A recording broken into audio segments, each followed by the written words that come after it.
Alright, boxing fans, magandang umaga po, Silver Boys TV. Mga naman nga pala po ito, mga kaibigan. August 26, mga kaibigan sa mga kababayan po natin dyan sa Thailand, particularly dyan po sa Bazaar, Ratchadapisek, Bangkok, Thailand. Dyan po gaganapin ang WBC Bantamweight World Title Eliminator sa pagitan po ng atin pong pambato na si Vincent Astrolabio and yung pambato po ng Thailand na si Nawafon kay Kanha, mga kaibigan. So kahapon nga po inilabas na po namin yan, makikita nyo po.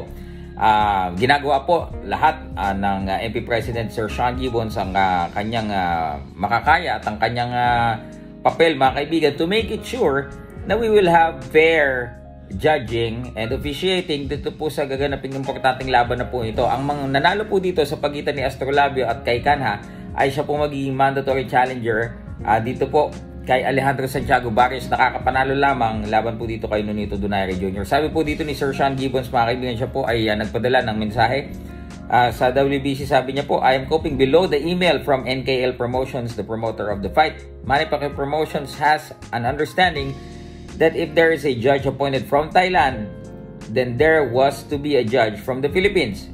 Maybe if the email that was sent out was missed.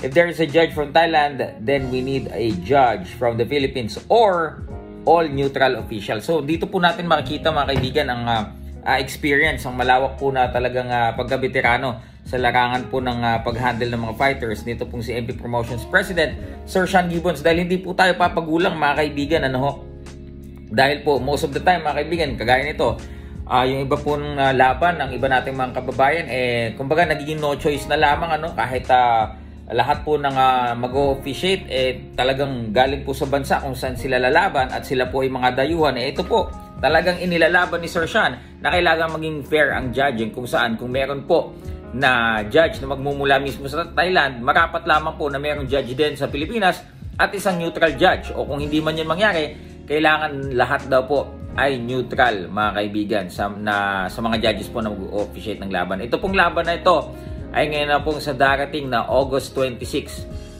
Diyan nga po, doon sa mga Pilipino po malapit dyan sa Bazaar, Ratchadapisek, Bangkok, Thailand. Yan po, punta po kayo at manood po kayo ng live at para suportahan po si Vincent Astrolabio, mga kaibigan. So, marami po nagtatanong, bakit po si Vincent Astrolabio? Ito na naman tayo. Kakatapos lang ng world title shot against dito po kay Jason Moloney. Bakit world title eliminator agad? Yan na po. Yan na, bakit yung isa? Bakit yung isa?